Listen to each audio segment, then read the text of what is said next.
अगर आपने हमारा पिछला वीडियो नहीं देखा है तो कृपया पहले उसे देखें, क्योंकि आज हम उस यात्रा के सबसे महत्वपूर्ण पड़ाव पर आ गए हैं। आपने सीखा कि कैसे काया में अनुभव जगाया जाए, लेकिन अब सवाल है, जब वेदनाएं जाग गईं, तो फिर क्या? क्या सिर्फ वेदनाओं को जानते रहना ही काफी है, या फिर इससे भी आगे कुछ है? बुद्ध ने एक ऐसी विद्या की खोज की जिसने उन्हें बुद्ध बनाया। वह विद्या है संप्रज्ञान। यह वह पर्व है जो हर साधक के लिए अनिवार्य है। चाहे आप सांस से शुरू करें, चलने से शुरू करें, या शरीर की गंदगी के चिंतन से, अगर आपको संप्रज्ञान नहीं आया तो आपकी सारी साधना अधूरी है। इस वीडियो में हम जानेंगे कि कैसे सिर्फ स्मृति से काम नहीं चलता, कैसे संप्रज्ञान ही आपको मैं के भ्रम से मुक्त कर सकता है। हम समझेंगे कि वेदनाओं के उदय व्यय को देखना ही क्यों मुक्ति की कुंजी है, और फिर हम यात्रा करेंगे उन अंतिम पर्वों की, प्रतिकूल मनसिकार, धातु मनसिकार और नवसिवथिक, जहां से गुजरकर साधक अंततः निर्वाण को प्राप्त होता है। तो अगर आप जानना चाहते हैं कि कैसे मैं पिघल जाता है और केवल ज्ञान शेष रह जाता है, तो बने रहिए, क्योंकि यह वीडियो आपकी साधना की दिशा बदल सकता है। नमस्कार दोस्तों, संप्रज्ञान चैनल पर आपका स्वागत है। दूसरा पर्व है ईर्यापथ पर्व। पुरानी भाषा में ईर्यापथ कहते थे शरीर की हरकतों को। प्रमुख रूप से ये हरकतें 4 प्रकार की होती हैं: बैठना, खड़े होना, लेटना और चलना। साधना के समय अधिकतर बैठकर ही ध्यान करना होता है, जैसे कि आनापान पर्व में बतलाया गया पालथी मारकर, शरीर को सीधा रख इत्यादि। परंतु कोई व्यक्ति 24 घंटों बैठे नहीं रह सकता। उसे किसी कारणवश खड़ा भी होना पड़ सकता है, चलना भी पड़ सकता है, लेटना भी पड़ सकता है, तो उस समय भी साधना छूट न जाए, इसके लिए है ये ईर्यापथ पर्व। इस प्रकार साधक चलते समय बखूबी जानता है मैं चलता हूं। ऐसे ही ठहरे हुए बखूबी जानता है मैं ठहरा हूं। बैठे हुए बखूबी जानता है मैं बैठा हूं। लेटे हुए बखूबी जानता है मैं लेटा हूं।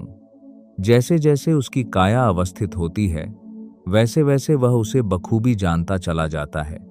पर यह सब करते हुए भी उसे बने रहना होता है आतापी, संपजानो, सतिमा।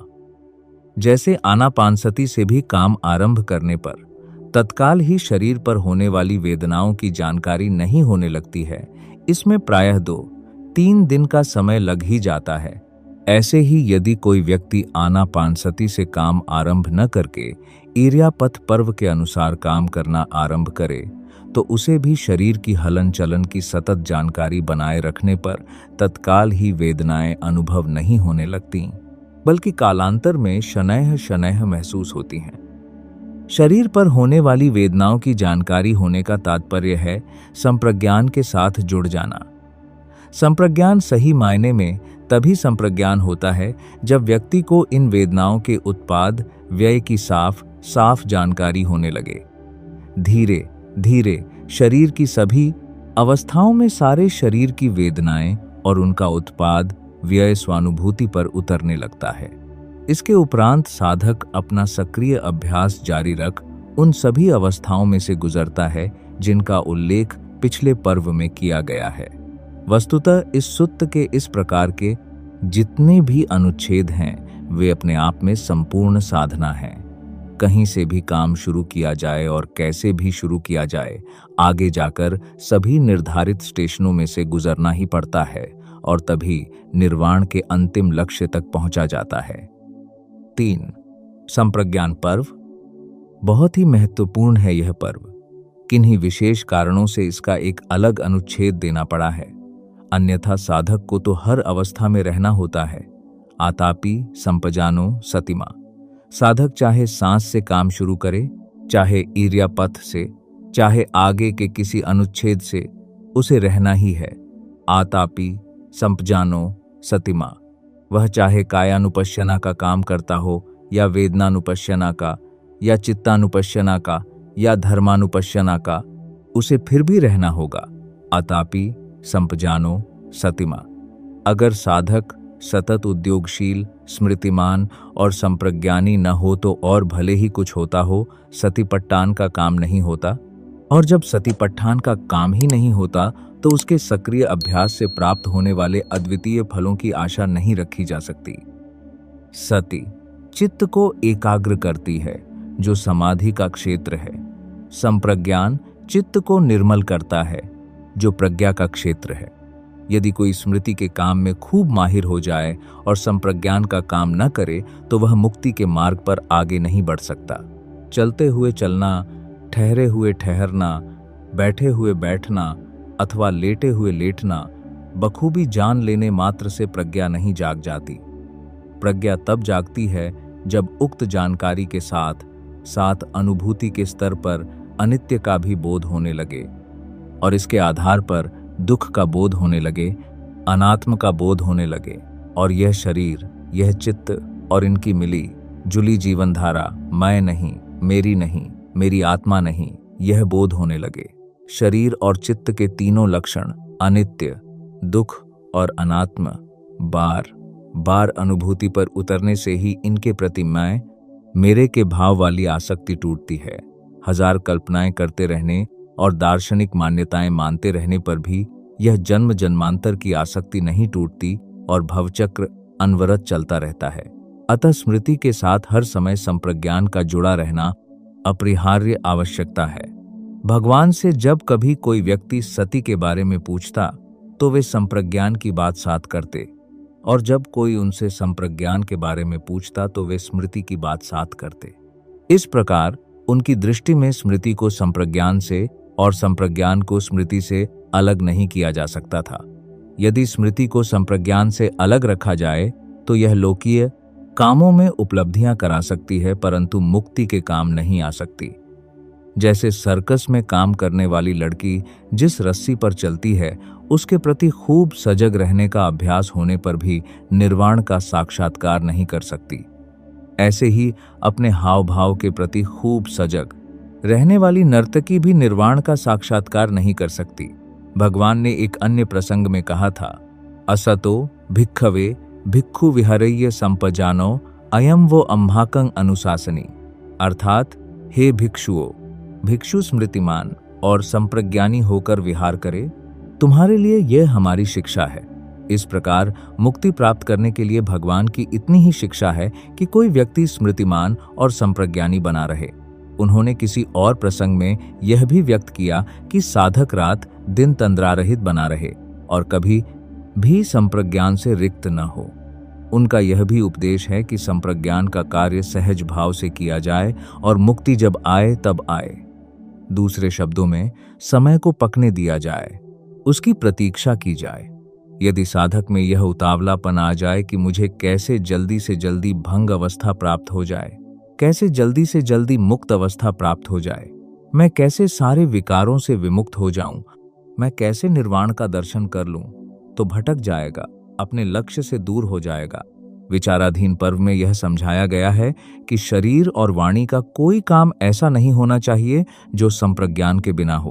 उदाहरणतया आगे बढ़ते, पीछे हटते, सामने देखते, आड़े तिरछे देखते, सिकुड़ते, पसारते, वस्त्र पहनते, खाते, पीते, चखते, मलमूत्र त्यागते, चलते, खड़े रहते, बैठे, सोते, जागते, बोलते, चुप रहते संप्रज्ञान बना ही रहना चाहिए।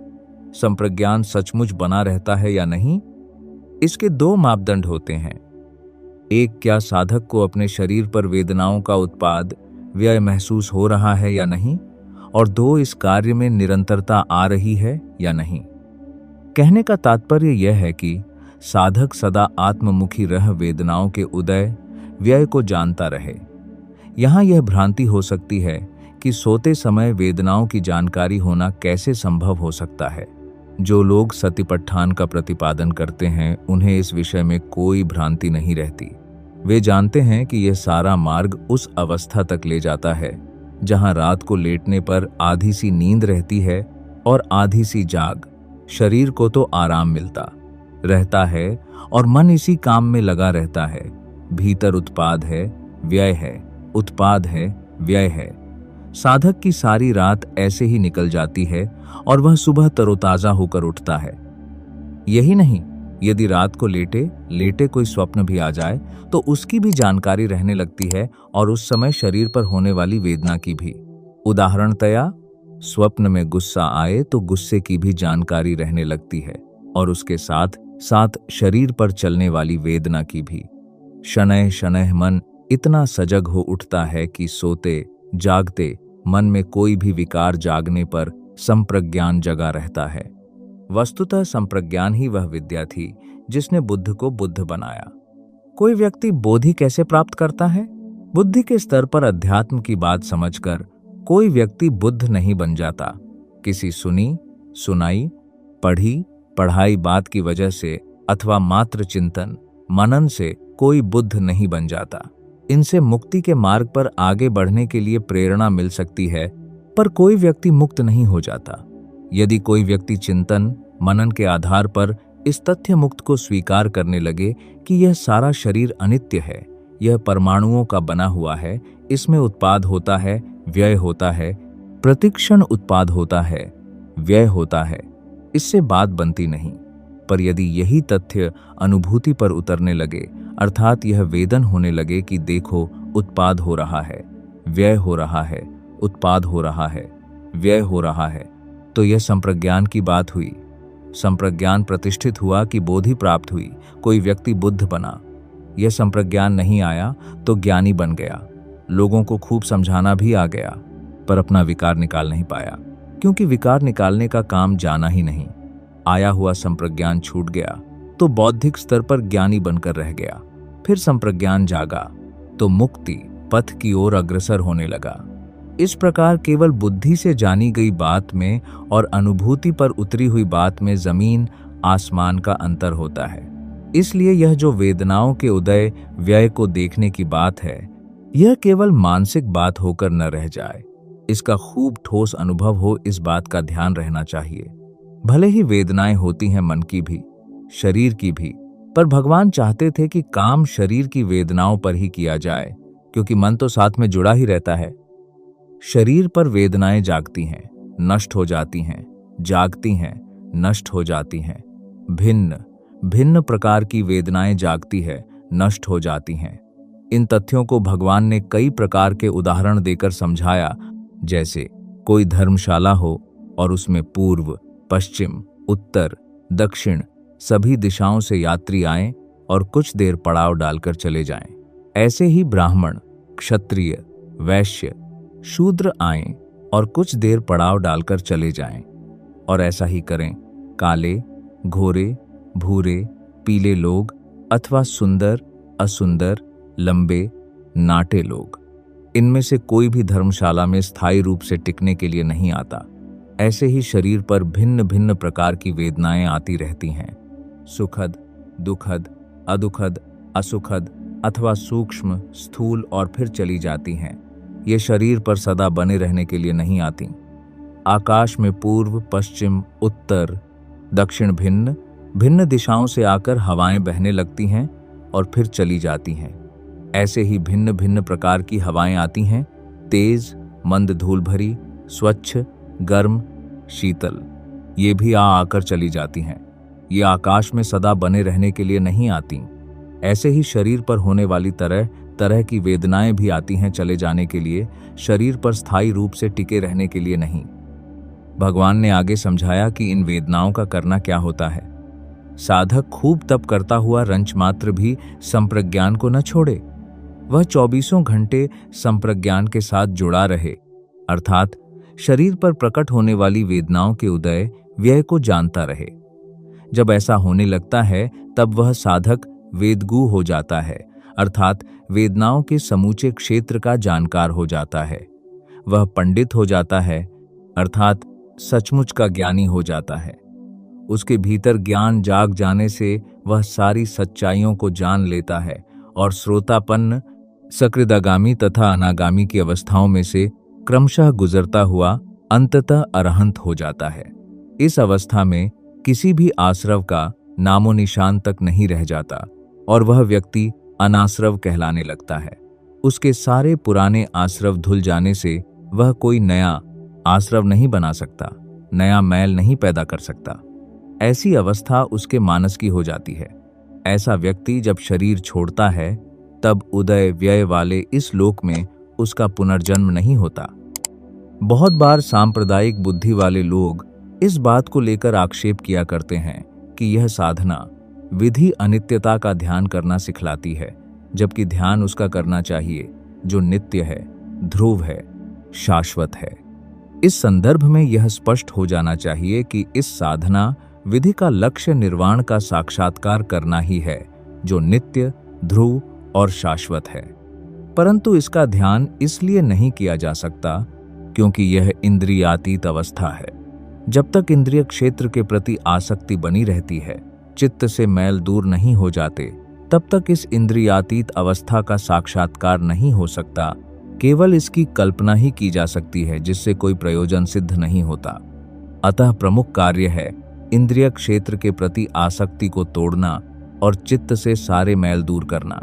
सतिपट्ठान का सारा कार्य इसी दिशा में होता है। इस साधना विधि के अनुसार शरीर पर प्रकट होने वाली वेदनाओं के प्रति पल उदय व्यय के स्वभाव को अनुभूति के स्तर पर जानना होता है। ये वेदनाएं शरीर और चित्त के संस्पर्श से उत्पन्न होती हैं। इनको यथाभूत जानते रहने से शरीर और चित्त का अनित्य स्वभाव स्पष्ट झलकने लगता है और इनके प्रति गहरा तादात्म्य भाव शनैः शनैः टूटने लगता है। इस तादात्म्य के टूटने से चित्त में संचित विकारों की उदीर्णा होकर उनकी निर्जरा होने लगती है। अंततः ऐसी अवस्था आ जाती है जबकि चित्त नितांत विकार विहीन हो जाने से स्वतः ही निर्वाण का साक्षात्कार हो जाता है।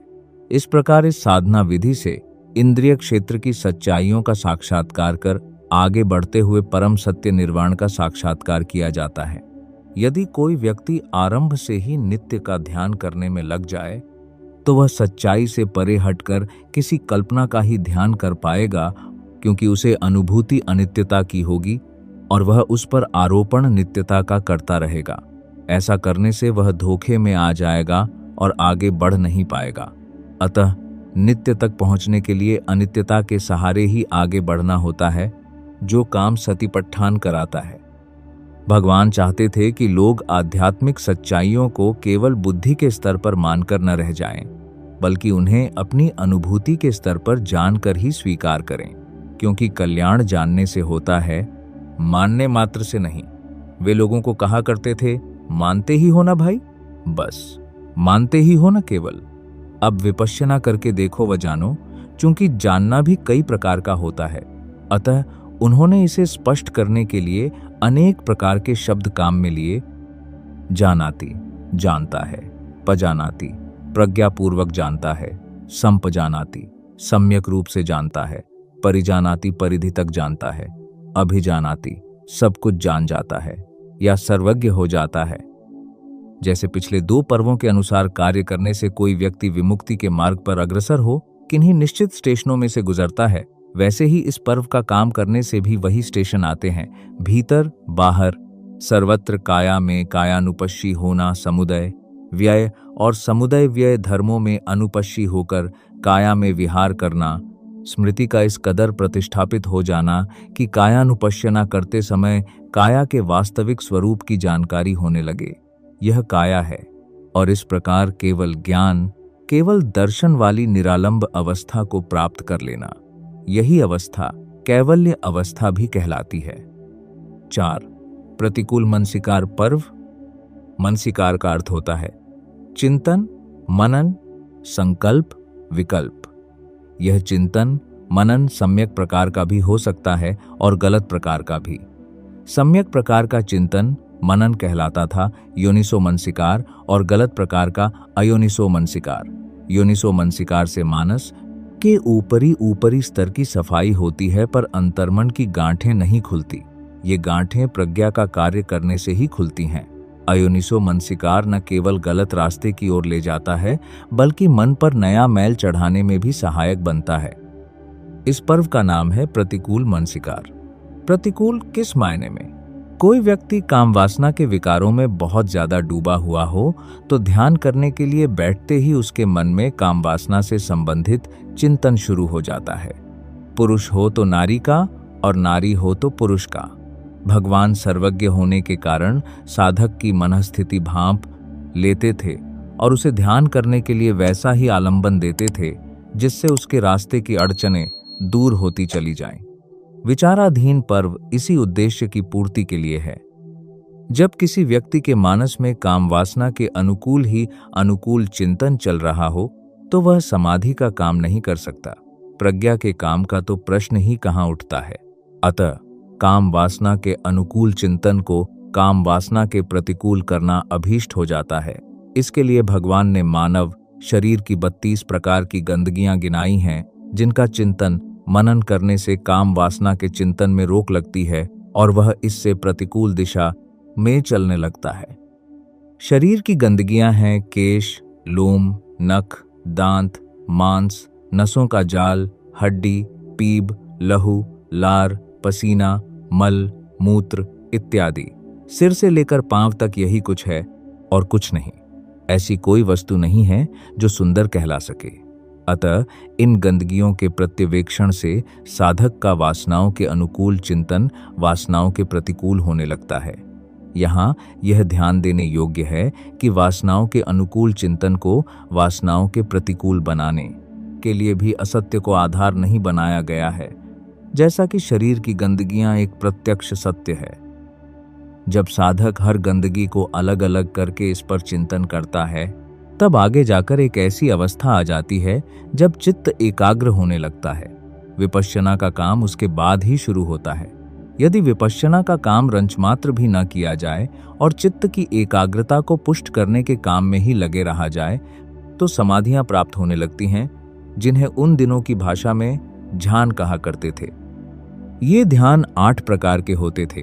पहला ध्यान, दूसरा ध्यान, तीसरा ध्यान, चौथा ध्यान और फिर इसके आगे 5वां, 6ठा, 7वां व 8वां ध्यान। इन ध्यानों में संप्रज्ञान नहीं होता था, यानी विपश्यना नहीं होती थी। यही कारण था कि इन 8 ध्यानों में पारंगत हो जाने पर भी कोई व्यक्ति अपने विकारों की जड़ें नहीं निकाल पाता था। ऐसा भी नहीं था कि इन ध्यानों से मन की सफाई बिल्कुल नहीं होती थी। काफी सफाई होती थी, परंतु अंतर्मन की गहराइयों में दबे हुए अनुशय क्लेशों की उदीरणा नहीं होती थी। इन ध्यानों की वहां तक पहुंच नहीं थी और इसी कारण जन्म जन्मांतर से साथ साथ चलने वाले पत्थर की लकीर वाले गहरे गहरे संस्कार, जो नए से नया भव देते रहते हैं, दबे रह जाते थे। 8 ध्यानों में निष्णात व्यक्ति ऊंचे से ऊंचे लोक को भी प्राप्त कर सकता था, जिसे भवाग्र कहते थे। वहां वह कल्पों तक सुख शांति का भोग कर सकता था, परंतु जैसे ही भोग की अवधि समाप्त होती, अनुशय क्लेशों में से कोई न कोई अपना सिर उठाता और उस व्यक्ति को फिर नीचे के किसी लोक में जन्म लेकर पूर्ववत भव संसरण करना पड़ जाता। भगवान ने संप्रज्ञान की खोज की, विपश्यना की खोज की, शरीर पर होने वाली वेदनाओं के आधार पर उदय व्यय को देखने वाले काम की खोज की। जब कोई व्यक्ति वेदनाओं के आधार पर सच्चाई को देखकर उसके उदय व्यय को देखने लगता है, तब वह वस्तुतः अंतर्मन की गहराइयों तक पहुंच जाता है। इस काम को करने वाले हर व्यक्ति को यह बात खूब स्पष्ट हो जाती है कि हमारा अंतर्मन प्रतिक्षण शरीर की वेदनाओं के साथ जुड़ा रहता है। सोते, जागते, चलते, फिरते, खाते, पीते, हर अवस्था में इनके साथ जुड़ा रहता है और इन वेदनाओं को अनुभव करता रहता है और फिर अनुभव करके ऐसा स्वभाव बना लेता है कि जहां वेदना सुखद लगती है वहीं राग जगाता है और जहां दुखद लगती है वहीं द्वेष जगाता है। यह उसका दृढ़ स्वभाव हो जाता है। भगवान ने मानस के इस दृढ़ स्वभाव को तोड़ने के लिए ही संप्रज्ञान की खोज की। उन्होंने अपने समय में प्रचलित अनेक प्रकार की साधना विधियों का प्रयोग किया, परंतु हर बार यही अनुभव हुआ कि अंतर्मन की गहराइयों में अनुशय क्लेश या यूं कहें कि भव बीज तो बने ही रहते हैं। अतः वे अपने भीतर खोज करते करते इस निष्कर्ष पर पहुंच गए कि इन अनुशय क्लेशों को समाप्त करने का एक ही तरीका है, और वह है कि शरीर पर होने वाली वेदनाओं के सहारे अनित्य बोध जगाओ, क्योंकि इन वेदनाओं का गहराइयों वाले मन से बड़ा गहन संबंध है। उन्होंने स्वयं प्रयोग करके देखा कि इस प्रकार से अनित्य बोध जगाने पर मन के भीतर संचित कर्म संस्कारों की उदीर्णा होकर निर्जरा होने लगती है।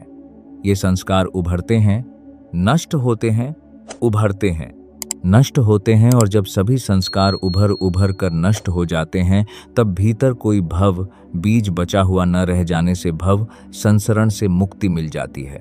उन्होंने स्वयं इसी प्रकार से मुक्ति प्राप्त की और फिर इसी विद्या को मुक्त हस्त से लोगों में बांटा। प्राप्त पर्व के अनुसार शरीर की गंदगियों को देखते चले जाने से इस बात की संभावना होने लगती है कि इन गंदगियों का बाह्य प्रक्षेपण होने लगे। किसी को बंद आंखों से नर कंकाल दिख सकता है, नसों का जाल दिख सकता है, मांस के लोथड़े दिख सकते हैं, परंतु ऐसे व्यक्तियों को इनकी अवहेलना कर शरीर पर होने वाली वेदनाओं पर मन टिकाकर उनके उदय व्यय के स्वभाव को जानने के निर्देश दिए जाने चाहिए। इन निर्देशों के अनुसार काम करने पर साधक मुक्ति के मार्ग पर अग्रसर होकर उन सभी स्टेशनों से गुजरने लगेगा जिनकी विशद चर्चा पहले की जा चुकी है। 5. धातुमन शिकार पर्व। यह पर्व भी पिछले पर्व के समान चिंतन मनन से ही संबंधित है। इस प्रकार यह भी एक प्रारंभिक कदम ही है। इसके अनुसार कोई व्यक्ति अपने भीतर कोई न कोई धातु ही देखता है। ये धातुएं 4 प्रकार की हैं: पृथ्वी धातु, जल धातु, अग्नि धातु तथा वायु धातु। शरीर में जो कुछ ठोस पना है उसे पृथ्वी धातु की संज्ञा दी जाती है, जैसे हड्डी। जो कुछ प्रवाहमान है उसे जल धातु की, जैसे रक्त। भीतर की गर्मी सर्दी कहलाती है अग्नि धातु। भोजन की पाचन क्रिया भी इसी के अंतर्गत आती है। और भीतर जो गैस वगैरह होती हैं उसे कहते हैं वायु धातु। साधक इन धातुओं को इस प्रकार जानता हुआ बार बार यही चिंतन करता है कि मेरे भीतर इन 4 धातुओं को छोड़कर और है ही क्या। पृथ्वी है, जल है, अग्नि है, वायु है, और क्या है? हड्डियां हैं, तरल पदार्थ हैं, पाचन क्रिया है, गैस है, और क्या है? मैं जिसे बड़ा सुंदर कहता हूं वह क्या है इसमें? इस प्रकार साधक का काम वासनाओं के अनुकूल चलता हुआ चिंतन इन धातुओं का आलंबन पाकर उनके प्रतिकूल चलने लगता है। यदि यह चिंतन चलता चला जाए और बात वहीं समाप्त हो जाए तो इस बात की संभावना रहती है कि साधक का चित्त खूब एकाग्र होकर वह प्रथम ध्यान, द्वितीय ध्यान आदि की अवस्था प्राप्त कर ले, पर मुक्त अवस्था नहीं प्राप्त कर सकता। मुक्त अवस्था प्राप्त करने के लिए तो अनुभव होना चाहिए, इन धातुओं का भी अनुभव होना चाहिए। पृथ्वी धातु का स्वभाव है भारीपन, हल्कापन। शरीर में इनका अनुभव हो तो पृथ्वी धातु का अनुभव हुआ। जल धातु का स्वभाव है संयोजन, जोड़ना, बांधना। इनका अनुभव हो तो जल धातु का अनुभव हुआ। अग्नि धातु का स्वभाव है तापमान का पता चलना, गर्मी, सर्दी। इनका अनुभव हो तो अग्नि धातु का अनुभव हुआ। ऐसे ही वायु धातु का स्वभाव है हलन, चलन। इसका अनुभव हो तो वायु धातु का अनुभव हुआ। जब अनुभव होने लगता है तब शरीर पर होने वाली वेदनाएं महसूस होने लगती हैं। वेदनाओं के उदय व्यय की जानकारी होने लगती है। बस यही संप्रज्ञान होता है और इसके सहारे ही गाड़ी मुक्ति के मार्ग पर अग्रसर होने लगती है और इस मार्ग पर चलते चलते वही स्टेशन आने लगते हैं जिनका पूर्व में उल्लेख किया जा चुका है। 6. नवसिवधिक पर्व या 9 प्रकार के श्मशानों का पर्व। यह पर्व ऐसे व्यक्तियों के लिए है जो काम वासनाओं में इस कदर डूबे रहते हैं कि 1000 समझाने पर भी कि शरीर के भीतर गंदगी ही गंदगी है, किसी भी तरह की सुंदरता नहीं है। जब ध्यान करने के लिए बैठते हैं तब उनका चहेता सुंदर रूप ही सामने आता है। पुरुष हो तो नारी का और नारी हो तो पुरुष का। उनका मानस इसी सुंदर रूप में विचरण करता रहता है और उनके विचार भी इसी रंग से रंगे रहते हैं।